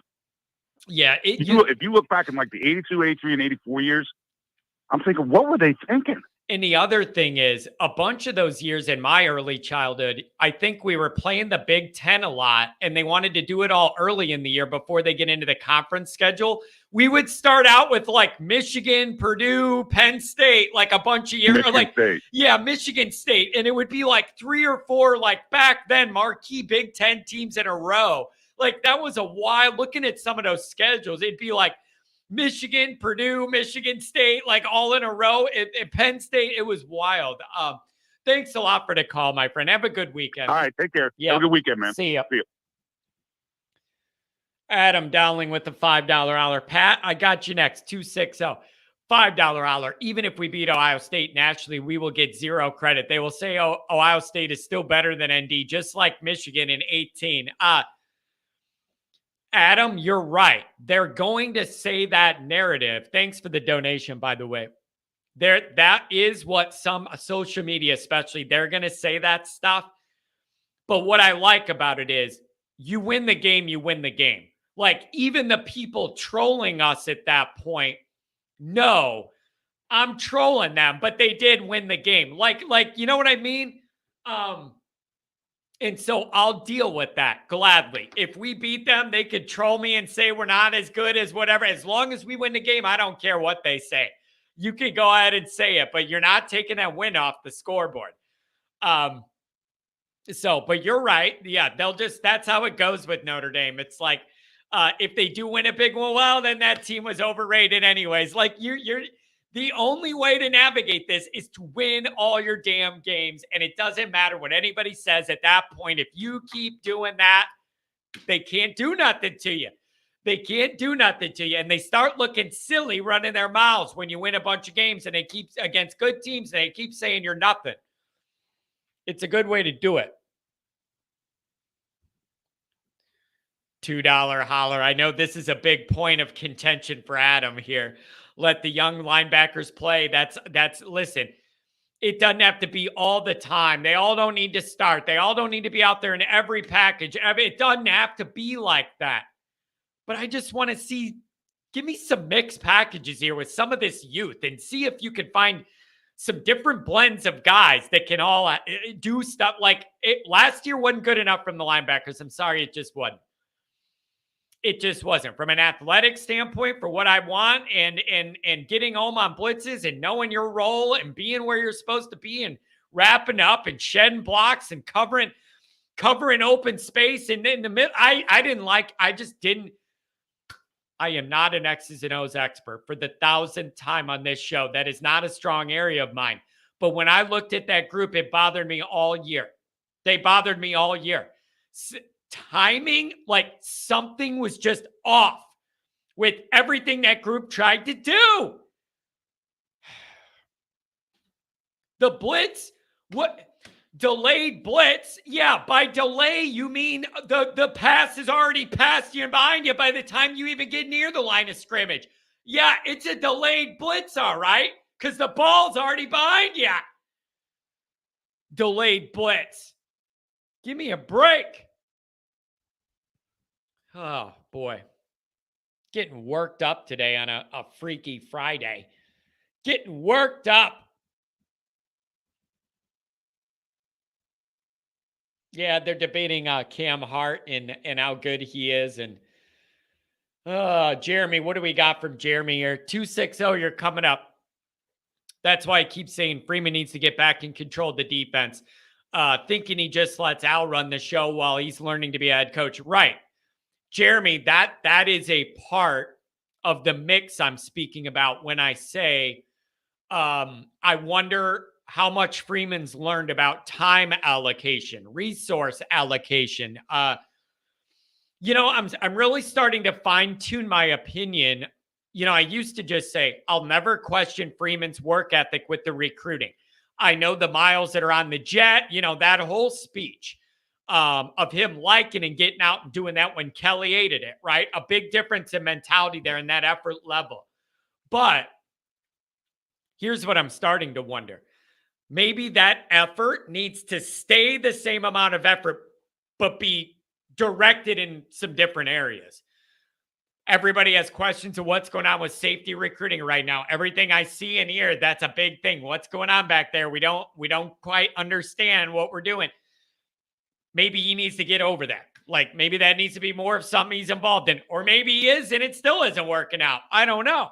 But I'm hoping year 1 to year 2, Marcus is able to fine tune the areas he's putting all this effort into, right? And maybe pick up the slack for an assistant who isn't recruiting at the level we wanted or something like that. Or maybe riding a guy to get out there more. I don't know. But it's fair of me to hope that as Freeman gets into year 2, year 3, he will better be able to fine tune where his effort is best directed. And I think that could help a lot when he's your best recruiter. That can help a lot if he needs to do that.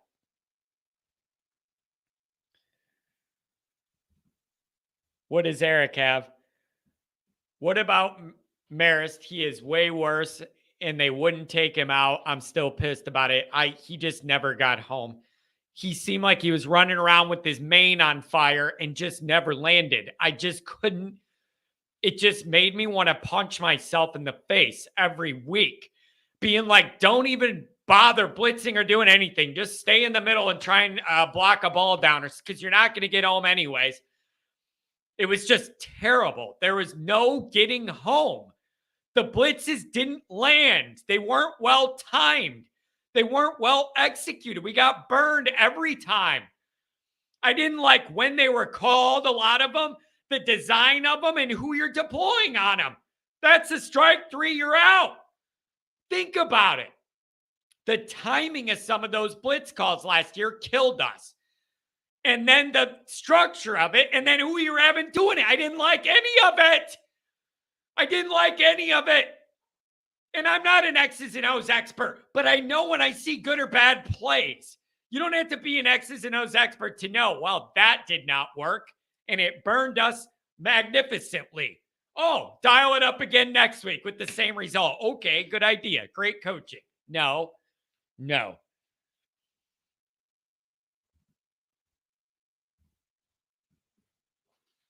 James says, I agree about top 10 every year, but the 24 class will not finish in the top 10.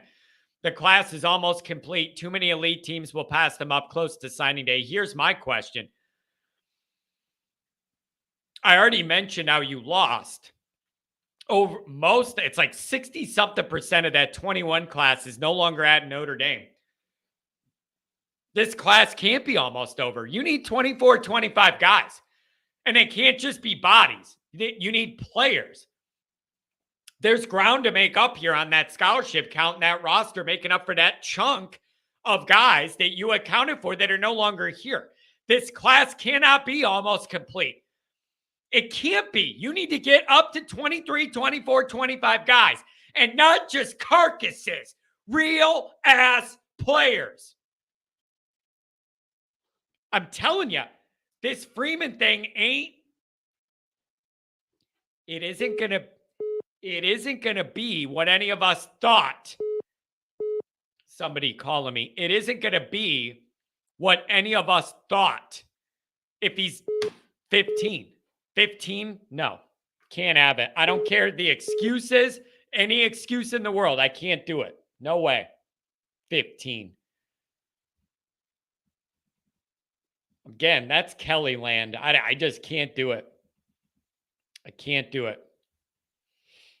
Dr. John says Bavak was a lot more than a TV guy.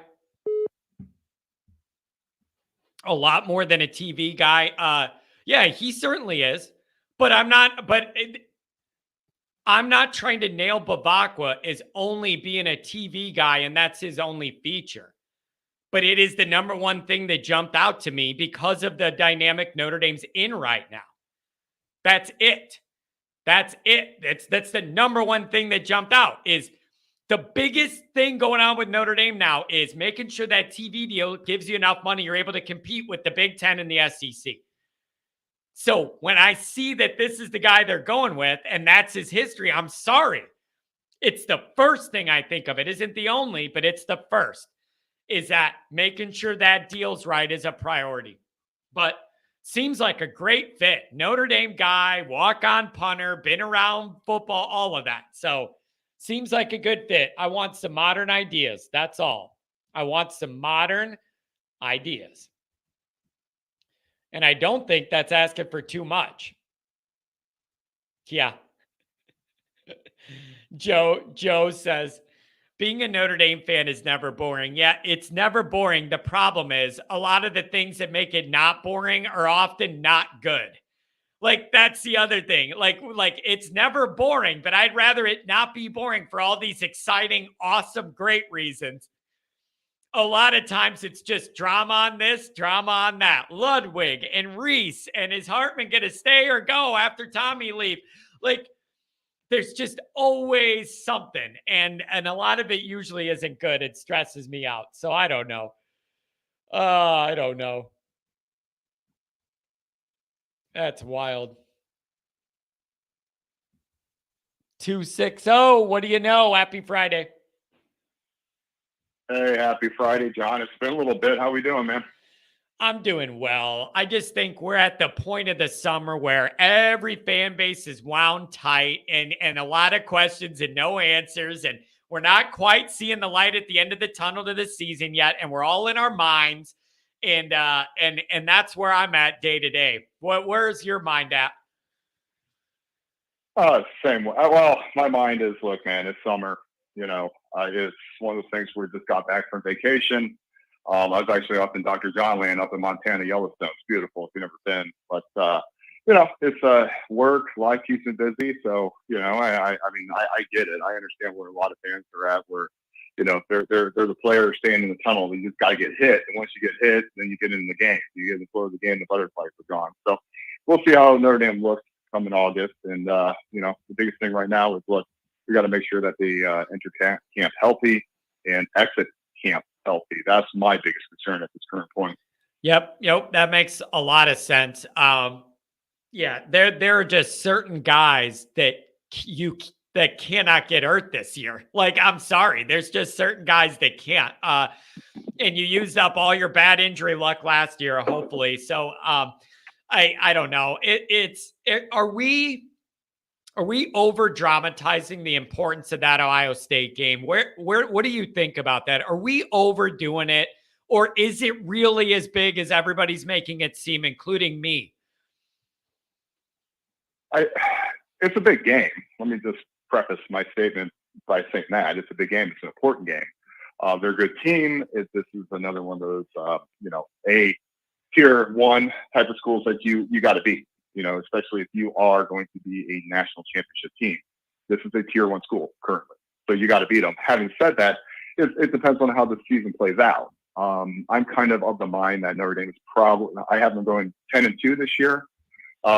Where I have them, I think they're going to win 2 out of 3 the big 3 games. The problem is I think they're going to stumble somewhere else because it's just very difficult to get that team up when you have 3 tier 1, like big games that you're approaching where you're dealing with 18 to 22-year-old kids, man, and keeping their mind right week in, week out. It's so difficult, not to mention injuries that are going to come about. So it all depends, but it's a big game. And we'll see. Again, I got to see how they look on the field before I can actually give you a good diagnosis. To say, do they have a shot? Are they going to win? That sort of thing. Yeah.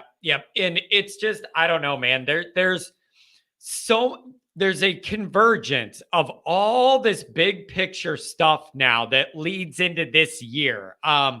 You got Hartman for 1 year, and you have that part. You have Freeman's development and year 1 to year 2. You have the new playoff era heading down the road. You have the TV deal influx. Like, these are just big moments because there's more change going on here than you were used to seeing with Notre Dame and college football. There's just things are changing quicker and in bigger ways.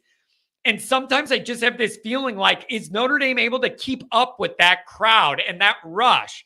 Because oftentimes I feel like Notre Dame reacts late to things. They're reactionary. By the time something's a trend, Notre Dame jumps on it 4 years later. Like sometimes I just worry, are we going to be able to keep up with the pace that college football is changing in every way? In every way, no, because Notre Dame's going to be different. That's their brand. That's the reason why I root for Notre Dame. It's one of the reasons I root for Notre Dame. They're going to do things differently. I accept that fact. I don't, they're not going to sign players right out of high school for millions of dollars. You and I have discussed this.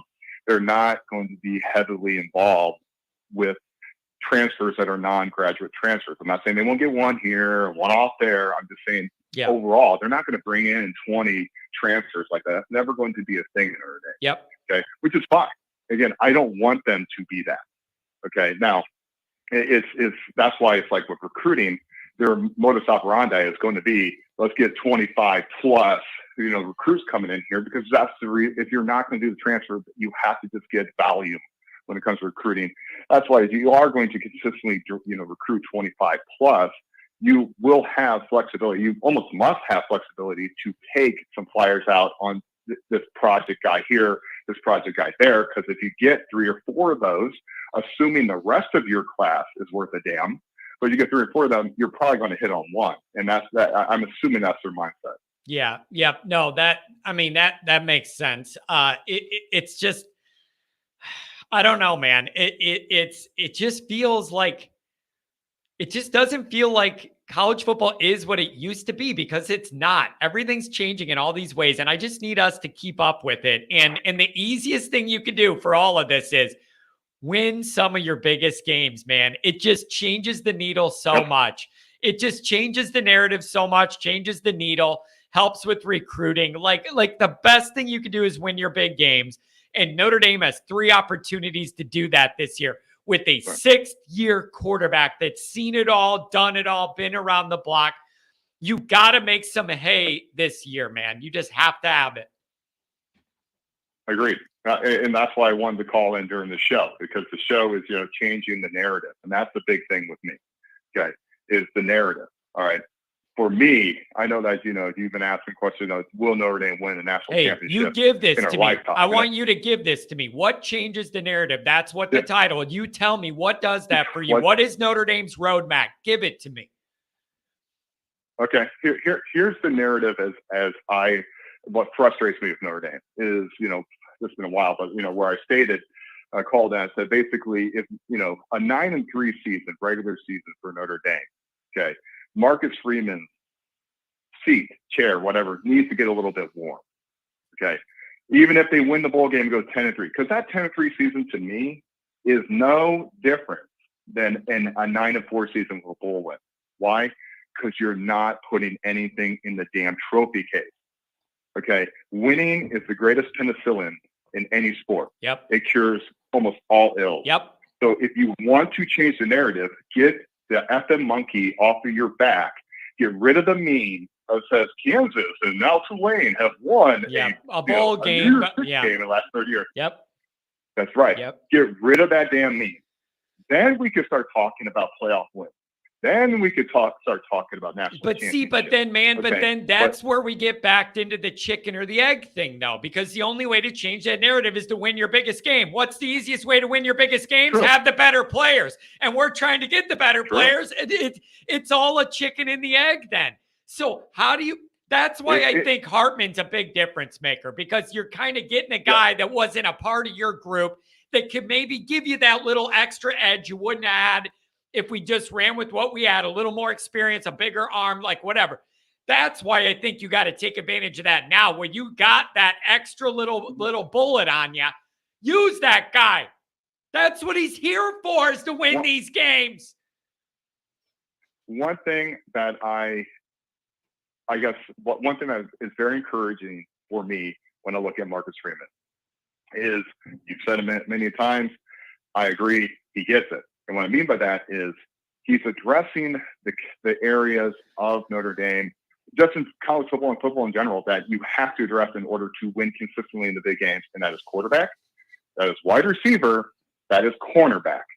And they're getting so much more value and depth in those positions. Okay, I'm not saying other positions aren't important. I'm not saying don't get after the pass rusher. That is where Notre Dame That's always something for me. Who's getting after the right? Who in the hell's getting after the quarterback? Patello? Who else is getting after the quarterback this year? I have anxiety about it. I got major anxiety about that. But like I stated, if you got Hartman this year, he's not afraid to go into the transfer portal and get a key cog that would fit into those positions. And it's like QB. Okay, that's more of like a plug and play. Every receiver you bring some in, but I think you got to get some more homegrown talent as well as cornerback with that. Okay, and building depth, which he's doing. I agree. Pass rush, I don't know who the hell is getting after this quarterback this year, and hopefully people take a step forward. Where hopefully maybe they scheme a little bit different in defense. We still got to see how that looks like, other than just doing an A gap blitz all the time with a linebacker who's never going to get hit home, as you were just discussing. But I think with that. And it's just, again, I don't follow all the ins and outs of recruiting. I just kind of obtain what you're saying. It's just, if they consistently get that 25 plus, you're going to odds are hit 5 to 6 players that are going to be key integral parts. And if those parts are at these key positions, you're going to be in pretty good shape, because I'm not worried about Notre Dame recruiting linemen. They're going to get linemen. They're going to get tight ends. They're going to get that. Okay. Mm-hmm. Running back is just kind of like, I'm not saying running backs are important. Yeah, okay, but it's more of a commodity. It's more of a commodity than most other positions, unless you have the elite of the elite guy. Yeah, I get that. Exactly. Right. And so get a pass rusher, get those cornerbacks in lockdown. And, then you're going to have such a better chance of scoring 38 points plus a game that will then allow you to compete against these top teams. That's the problem with Notre Dame. They just don't score enough. Yeah. And then what that means is there's zero margin of error for the defense. Then they got to be Exactly. perfect. You can't give up a big chunk play TD. Like you feel like you gotta pitch a shutout damn near. Yeah, I get it. Like, look at the Ohio State game last year. It's like, dude, they felt like they had to pitch a shutout to win the way our offense was operating. Yes. Come on, bro. Tell me one time when you've seen, these elite teams since like 2016, and it could be like the 2018 Clemson. Bama was the 21. LSU. I can't remember the years anymore because it's too old to remember them. But where they go into games playing with the mindset of let's keep it close and let's not lose this game because if we get them in the fourth quarter and it's within a touchdown, we got a shot. They never played like that. Damn it! They went in there to score points and score them in bunches. Yep. And it's on them to stop us. That was their mindset. And you get to that mindset when you got a quarterback, you got wide receivers that can put up some damn points. Yeah. You know what? It always bothered me with the Kelly era. I felt like a lot of our biggest games were lost before they even started because it felt to me the game plan was a scared one, like hoping everything goes right, but not really pushing to make something happen on your own and taking some chances and doing some stuff. I just feel like a lot of it's a mentality. And I'm telling you, if we're undefeated going into Ohio State, that moment when our guys run out of that tunnel in that green, I want to feel that vibe and feel what that's like and see how this goes. A lot of it's mentality, but I don't know how you change it. You kind of got to actually do it to change it. It's all connected, man. Got to do it. Yep, you got to do it. Got to do it. Anything else, my friend? Thanks for touching base today. Of course, yeah. I mean, just 2 points is like, again, with the AD, okay, again, with the new AD is essentially, if you want the mindset of Notre Dame to change, okay, it's not the athletic director. All right, understand that I don't care if it's university, I don't care if it's an organization, corporation, I don't care if it's the damn U.S. government. All right, a small minority of elites will always rule the majority of people, and once you understand that, it doesn't matter what the AD says or does. I'm not saying that there won't be different changes and different verbs coming out of the mouth and maybe add this here and there, but the mentality is not going to change until you change the people holding the money, and that is the board. Yep. So if you want change the people on the board. AD is almost irrelevant. Sorry, that's the way it is. Yep. A well-organized minority will always rule the majority of people. It is what it is. Welcome to life. And I've asked before somebody who's very close to the board that watches this show, and I asked before, I said, what would it take to change the mentality of that board? And he kind of said, well, even if somebody dies off, they're going to put somebody else who's from that same tier of thinking in there. So I don't know how you do it. Like, I don't know the way out of that, because if one old rich guy dies or something, they're going to put another one that thinks like him in there. So I don't know how you get that to change. I don't know how you get that to change. That's why you got to hope maybe Bavakwa can reach these people in a way Jack couldn't or wasn't willing to. It's my best conduit. It's the only conduit I have to that board. Maybe, but I just don't see it. Well, me neither. Me neither. And that's why I'm depressed. That's why my hair's falling out, because I don't see it either. And I hate that. I get it, man. So, but I'm just saying, you got to change the board. If you really want to see change, the board's got to change. That's the path, man. It is what it is. Yeah. The other thing, and I had a question for you here. And I think, who will score more touchdowns next year? Tyler Buckner or Drew Pine? I don't know. Probably Pine. You know why I say that? Because I feel like they have less talent, and it's more likely he's going to run around and do more. Like, I feel like they're going to want Buckner to be more distribute to all that talent in Alabama. I feel like with Pine, they might be like, do whatever you can and run around, man. I am sorry. I am not sold on Buckner running through the SEC and being in one piece. Forget scoring 1 million touchdowns. I'm worried about the guy's health. I mean, he's going to be turning the corner. He's going to be turning the corner thinking RPO. I'm worried about the guy. Yeah. I don't know how this is going to go, but it wouldn't surprise me for those reasons if it was actually Drew Pine. I think he'll have to be a bigger focal point of their offense is why. Yeah. Yeah, my mindset is almost completely in line with yours. Simply put, I think Pine's going to play more games. Therefore he's going to have a higher probability. That's an availability situation. But if Buckner's the starter, I'm going to be very, very interested. Listen, man, I really appreciate the show. Got to get going here in a few minutes. Thank you so much for calling. I want you to have a good weekend. And no Saturday show. I have obligations, but we will be back Monday. Appreciate it, John. Always a pleasure talking to you. God bless. We'll connect before camp. All right. You take care. Perfect, man. Thanks a lot. Really nice callers today. This is funny. Look at this. Always Irish. Make sure Sam is brought into the autograph session like Hannibal Lecter so he doesn't get hurt. Make sure he doesn't develop carpal tunnel. I could just picture it. No stairs. I don't want no stairs to trip on or anything. And they just wheel him in there on one of those boards with all of his limbs. So nothing can get caught in the door. Nothing can happen. And they just wheel him in. I love that. I absolutely love it. I'm just picturing. Oh, that's going to be a creepy meme when somebody cuts that little move up I just did. I like that, Hannibal Lecter. Look at this. A little $5 holler here. Thanks again. Thank you guys, man. Telling you, for these summer shows where there's not that much football, we got it popping here. I cannot wait.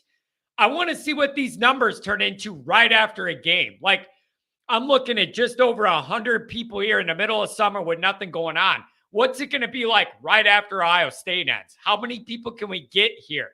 How many people want to call in after that? That's what I can't wait for. We got a $2 holla. You will never beat top 4 teams without scoring 35. Adam, it's a very good point. When you look in the playoff and the teams that are winning the playoff and playoff games, they're scoring points. Even teams with good defenses are giving up a bunch of points in the playoff. It's just a must-have now. It's a must-have now. You got to do it. You got to score a bunch of points to win. Even if you have a good defense, you still need to score points on your side. It's just a fact. It's just a fact. $2 holler. I have never been more anxious for ND football than now. Willie, I can't answer the question your name proposes. However, there's just a lot of changes. And it is a little anxiety provoking to me because the history, Notre Dame is usually a little late to get up with trends and things a lot of times. That makes me a little nervous. And so I just want to make sure we're hanging in there. We're keeping up with the times enough to stay really elitely compete at an elite level, I guess is what I'm trying to say. Oh, man. All right, folks, that's going to be just about it. That flew by. That went by really, really fast.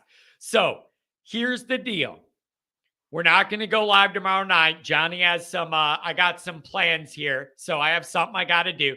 Sunday night, I'm going on the Ohio State show, and then we'll be back Monday morning, and then we'll get into it after that. And then we lead into 4th of July. That leads into the Artman event. And then a couple more weeks. And before you know it, at that point, we're back into camp, baby. We're back into camp. And then things get real. Not fake, real. Okay? So thanks, everybody, for being here. I want you to enjoy the rest of the summer before the football. Sit back, relax, have a drink, enjoy yourself this weekend. What time Sunday, John? I don't know. Yeah, what time is it? There we go. Ohio podcast. What do we got here? There we go. See you all Sunday night. All of you are welcome. We go live at 8 p.m. Eastern. So that's what I'm going to be a guest on the Ohio podcast Sunday night. It should be fun. We have a good little rapport now that we connected and they've been joining, and these guys have a pretty good idea about our show, how we talk about stuff. So it should be a really good match. I'm excited about this. Yeah, I can't go tonight. I have obligations with some stuff going on in town I'm helping out with. And so I'm just booked up all weekend helping out with that event. So it not gonna be able to go live this weekend. So but we'll do the Sunday night with the Ohio podcast, and then we'll be rocking Monday morning. Thank you, everybody, for being here. There is no show without you. I really appreciate every single one of you, except for the ones I have to mute and block for being jerks and trying to ruin my business. Other than that, I love you all. Have a good one. Oh.